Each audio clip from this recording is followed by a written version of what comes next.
Big putt for Burr. Humphreys is parked. Oh, come on! I don't know how that came out. Yeah, it's just disc golf, man. It's a tale as old as time. Eyes the hillside.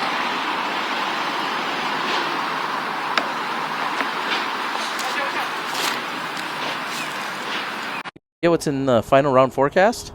I was thinking it's going to be a little nicer than this, but maybe a little cooler is kind of what I heard.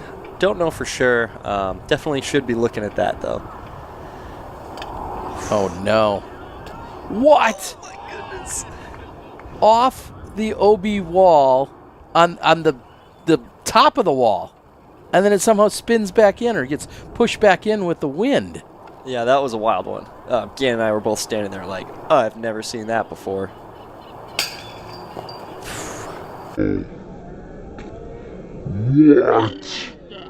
This is Germ's disc on this lift chair, and I told him I would knock it down if he gave me another one of his discs.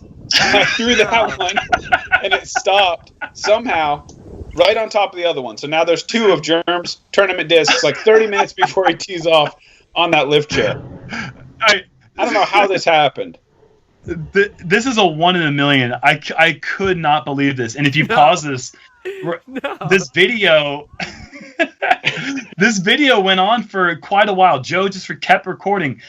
The second that he stopped recording, I screamed at the top of my lungs, "Nate, what did you do?" and when Joe showed me that he recorded the whole thing, I couldn't wait to hear the audio back for that because I'm sure it would have told the story even better.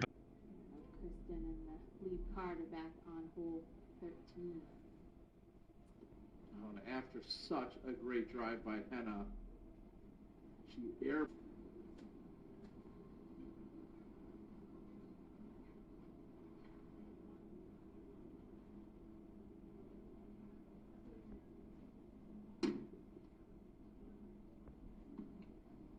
Heartbreaking. We know that this can be the struggle of both Henna and sometimes Evelina, and then that one slides out.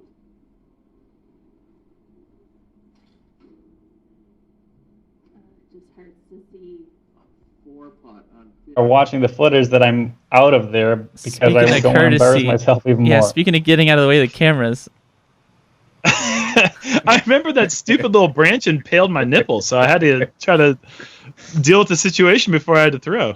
Measured play out of our veteran on the card, and let's see what kind of shot he has from there. Probably a straight putter or flex forehand. Calvin with a very lucky kick, we would say, because right is preferred to left, especially if you can stay on the path. But hard to see whether or not slip down the slope. And here we see him filming Calvin playing a lie up on top of the boulder. They figured he could not get into his lie properly, and if you were watching the live coverage yesterday, you would have seen that he definitely couldn't. His disc was wedged up into the boulder, and Brad making sure not to miss a good social media moment, trying to get some views on them reels. Yep. Yeah, for those that don't know, the so-called rule of verticality, I've seen players misplay it a lot. You can't just take a lie up above the playing surface you landed on just because you feel like it. It has to be physically impossible to get a legal stance on the same playing surface where your disc is for that rule to be invoked. And like Connor said, Calvin had justification to invoke it there. There was no way to get his foot behind the disc between the boulders. Lucky too. Oh my God! Oh, wow. The cable. The nice, agile spectators. Come on. Oh, I remember this now. That's just, I felt like, yeah, that's just my luck. Green flag. Yes. Hey, the safety. I love it. Yeah, that was, I remember when you teed off on this one that we, peeing out of your hand, that was way too far, but then that road tends to skip a driver in, and yeah, we're trying to figure out what to do now. And I got to this point, we were on the second hole, and I decided to speed things up a little bit. This is at 500% speed, and it came in somewhere around 52 seconds or 48 seconds, whatever it is. He makes the putt, just like you said. But it definitely exceeds the 30-second limit. And I'm not here to harp on it, and I'll tell you guys that for the most part, I edited them all down throughout this entire round. It is always a topic of conversation, though, and I think it scares away some viewers, and I think it maybe even frustrates some fans out there.